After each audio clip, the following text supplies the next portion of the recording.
Farmingdale in New York, Keegan Bradley stood on the first tee at Bethpage Black, shoulders tense, eyes low, as if the noise of thousands could fade for just a moment. In that sliver of calm before chaos, the United States Ryder Cup captain finally faced the scene he had dreamed of since his appointment: the roars, the flags, the energy of New York. The air was heavy with anticipation, a mix of cool morning dew and adrenaline. Behind him, the grandstand swelled with thousands of fans draped in red, white, and blue, their voices echoing through the still dark sky. By 5:45 a.m., the music had already been blaring, fans chanting, flags waving.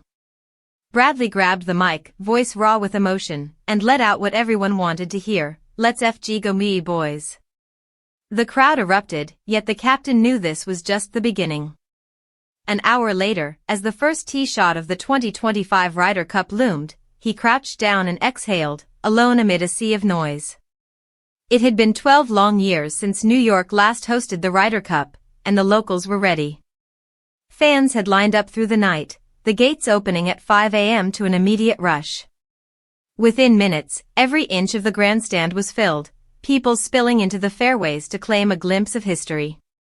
Secret Service agents moved methodically through the crowds, anticipating the afternoon arrival of President Donald Trump, but not even that could slow the surge of humanity pressing toward the first tee. All week, there had been talk about the New York crowd, their reputation for hostility, passion, and humor. European players had laughed about the barbs they heard during practice rounds. But on this morning, the much-hyped chaos was more subdued than expected.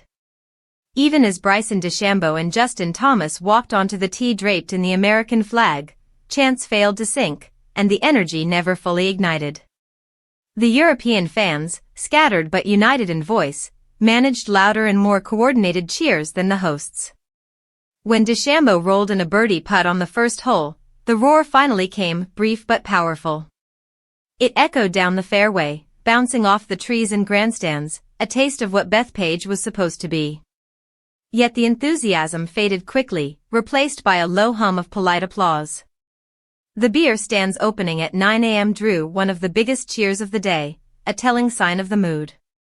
For Bradley, it was an unexpected calm in what should have been chaos.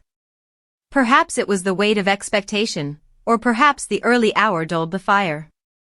But as he took that quiet moment on the tee, eyes closed, the crowd behind him uncertainly searching for its rhythm, it was hard not to wonder, was this calm before the storm, or a hint that the U.S. roar might not be as loud as everyone believed? For the Americans to reclaim the Ryder Cup, they would need that fire from the fans. On this Friday morning, though, it felt as if New York was still waiting to wake up.